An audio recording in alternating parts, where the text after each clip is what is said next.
Avionics is probably the closest to it would be like your brains and nerves in your body.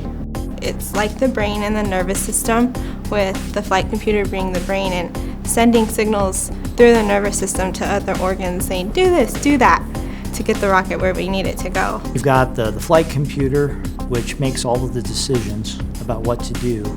And then you've got all these wires going down the rocket that control all of the little subsystems and make the mechanical parts actually do stuff. It consists of a guidance system, the flight computer, electrical control system, the ordnance control system, the telemetry system on the rocket, and the FTS system. So all those things that control the rocket. Avionics is the hardware and software that controls, communicates, and navigates the rocket. And we have liftoff of the United Launch Alliance Atlas V rocket carrying the 12th GPS 2F satellite for the United States Air Force. There's a whole lot to it, so we manage everything from steering the engines to aiding the propulsion team in pressurizing their tanks, to initiating power to various devices, to control transmitters so we can transmit telemetry down and understand what the rocket's doing. We got ordnance control assemblies, we got flight termination receivers and automatic destruct units. It's a lot. We have a lot of boxes on the rocket. It all has to work right?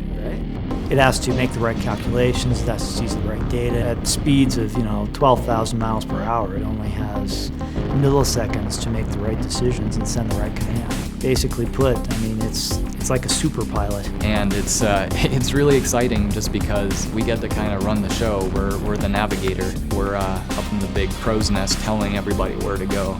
And we have stage separation.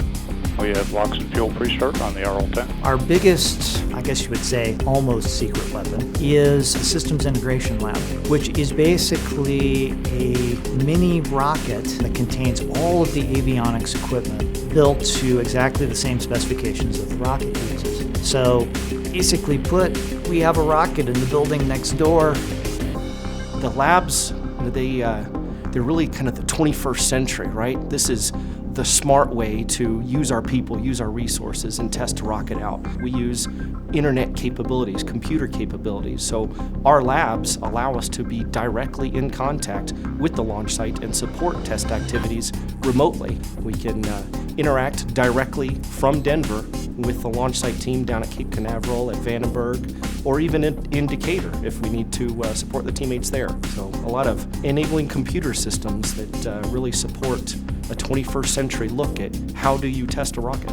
Well, for every mission, we inspect every individual avionics component. We have tons of attention to detail to everything regarding them. So a component that's smaller than a thumbtack on a board could cause a really bad day. We have to check out basically every component. We have to test them very rigorously with hardware in the loop. So we run them through the actual mission.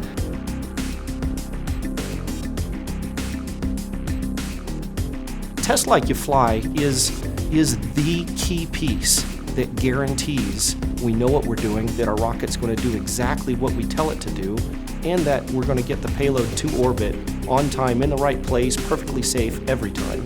I love my job because I'll tell you this, my favorite part of my job is actually launching the rocket itself, because you're sitting down there and the energy is incredible. You get that last countdown, you can hear them calling out, vehicle on internal power, flight termination system armed, launch counts started.